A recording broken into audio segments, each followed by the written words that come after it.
আসসালামু আলাইকুম প্রিয় দর্শক, সবাইকে স্বাগতম জানাচ্ছি আমার আজকের পর্বে। আজ আবারও হাজির হয়ে গেলাম আপনাদের মাঝে ভীষণ মজার একটি পিঠার রেসিপি নিয়ে। ঘরে থাকা ডিম আর ময়দা দিয়ে যে কেউ চাইলে ঝটপট তৈরি করে নিতে পারবেন এই মজাদার পিঠার রেসিপিটি। তৈরি করা খুবই সহজ, আর খেতে কতটা মজার হয় সেটা আপনারা বাসায় একবার তৈরি করে না খেলে বুঝতেই পারবেন না। আশা করছি আজকের এই সহজ রেসিপিটি সবার কাছেই অনেক বেশি ভালো লাগবে। তো চলুন রেসিপিটি দেখে নেওয়া যাক। এই পিঠার রেসিপিটি তৈরি করার জন্য প্রথমে আমি একটা মিক্সিং বোলে একটি ডিম ভেঙে নিয়ে নিচ্ছি। ডিমটা অবশ্যই রুম টেম্পারেচারের হতে হবে। এরপর এর মধ্যে দিয়ে দিচ্ছি 1/4 কাপ চিনি। চিনিটা অবশ্যই আপনারা আপনাদের স্বাদ অনুযায়ী দিবেন। দিয়ে দিচ্ছি স্বাদ অনুযায়ী লবণ, আর দিয়ে দিব 1.5 টেবিল চামচ রান্নার তেল। এবার এই সবগুলো উপকরণকে একসাথে খুব ভালো করে মিশিয়ে নিব। একটু সময় নিয়ে মিশিয়ে নিতে হবে, যাতে করে চিনি গলে ডিমের সাথে ভালো করে মিশে যায় আর ডিমটার মধ্যে একটা ফোমি ভাব চলে আসে।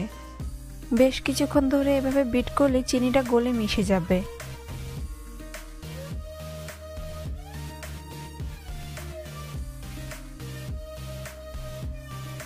মিশানো হয়ে গিয়েছে। এখন আমি এর মধ্যে দিয়ে দিব 1 কাপ পরিমাণ ময়দা। ময়দাটা আমি একটু উঁচু করে দিয়ে দিচ্ছি। আর দিয়ে দিচ্ছি 1/2 চা চামচ বেকিং পাউডার। দিয়ে দিচ্ছি 1/2 চা চামচ এলাচের গুঁড়া। এবারে সবগুলো উপকরণকে একসাথে খুব ভালো করে মিশিয়ে নিব। এলাচের গুঁড়া ব্যবহার করলে ডিমের কাঁচা গন্ধটা আর থাকে না। খাওয়ার সময়ও খুব ভালো সুঘ্রাণ পাওয়া যায়, তাই চেষ্টা করবেন এখানে অবশ্যই এলাচের গুঁড়া ব্যবহার করার জন্য।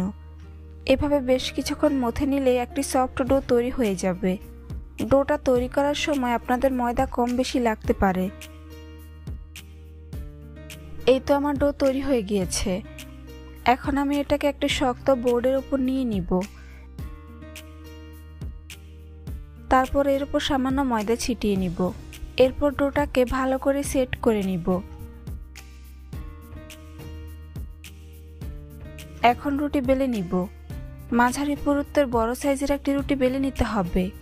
রুটিটা একেবারেই পাতলা করা যাবে না, আবার অনেক বেশি ভারী রাখাও যাবে না।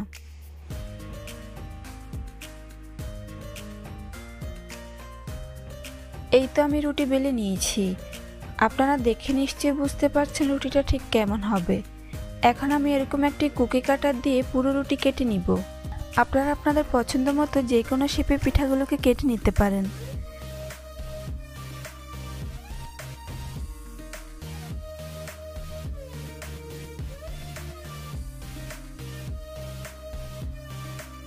এই তো আমার পিঠাগুলো কাটা হয়ে গিয়েছে। এখন রুটির বাড়তি অংশ সরিয়ে নিব এবং পরে এটা দিয়ে আবারও রুটি বেলে পিঠা তৈরি করে নিব।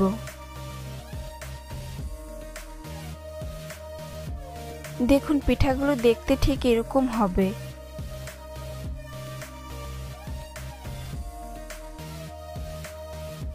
এখন একটি পিঠার পিস নিয়ে প্রথমে আমি পানির মধ্যে ভিজিয়ে নিব। তবে খুব বেশিক্ষণ ভিজিয়ে রাখা যাবে না, সাথে সাথে উঠিয়ে নিব। তারপর তিলের মধ্যে দিয়ে দিব। আমি এখানে পিঠাগুলোকে কোট করার জন্য সাদা তিল নিয়ে নিয়েছি। এবার এই সাদা তিলের মধ্যে পিঠাটিকে ভালো করে কোট করে নিব, যাতে পিঠার কোনো অংশ ফাঁকা না থাকে। এভাবে আমি প্রত্যেকটি পিঠা কোট করে নিব। আপনাদের বোঝার সুবিধার্থে আরও একটি পিঠা কোট করে দেখিয়ে দিচ্ছি। প্রথমে পানির মধ্যে ভিজিয়ে উঠিয়ে নেব, তারপর তিলের মধ্যে কোট করে নিব। এই পিঠাগুলো তিলের মধ্যে কোট করে নিলে খেতে অনেক বেশি ভালো লাগে, আর দেখতেও খুবই সুন্দর হয়।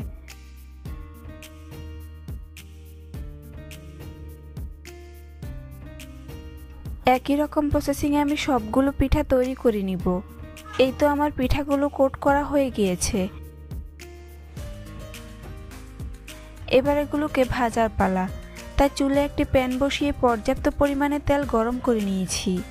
এখন এই গরম তেলের মধ্যে একে একে পিঠার পিসগুলো দিয়ে দিব। একবারে যতগুলো ধরে আমি প্যানের মধ্যে ততগুলো দিয়ে দিচ্ছি। বাকিগুলোকে পরে ভেজে নিব।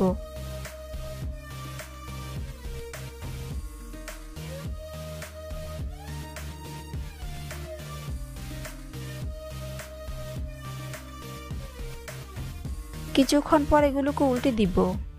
পিঠাগুলোর যখন একপাশে খুব সুন্দর কালার চেঞ্জ হয়ে আসবে তখন এগুলোকে উল্টে দিতে হবে। এই পিঠাগুলো তেলে দেওয়ার পর খুব সুন্দরভাবে ফুলে তেলের উপর ভেসে উঠবে।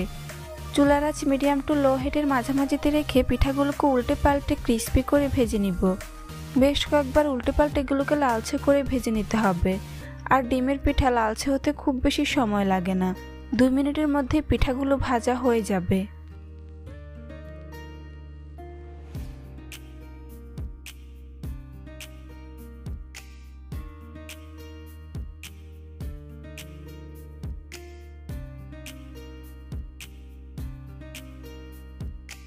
এই তো আমার পিঠাগুলো ভাজা হয়ে গিয়েছে।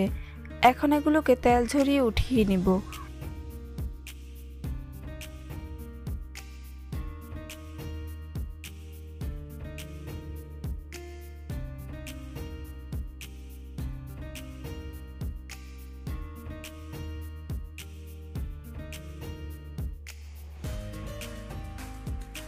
বাকি পিঠাগুলোকে আমি একই রকম ভাবে ভেজে নিয়েছি। দেখুন ডিমের এই পিঠাগুলো দেখতে মাশাআল্লাহ কতটা সুন্দর ও লোভনীয় হয়েছে, খেতেও আলহামদুলিল্লাহ অনেক বেশি মজার হয়েছে। ডিম দিয়ে এইভাবে বাসায় একবার হলেও পিঠার রেসিপিটি ট্রাই করে দেখবেন, কথা দিচ্ছি ভালো লাগবে। ছোট থেকে বড় সবাই খুবই পছন্দ করবে আর অনেক মজা করে খেয়ে নেবে। বাচ্চাদের টিফিনেও চটজলদি তৈরি করে দিতে পারবেন। রেসিপিটি ভালো লাগলে কমেন্টস করে জানাতে ভুলবেন না। চ্যানেলটি সাবস্ক্রাইব করে পাশে থাকার অনুরোধ রইল। আজ এখানেই বিদায় নিচ্ছি। সবাই অনেক বেশি ভালো থাকবেন। আল্লাহ হাফেজ।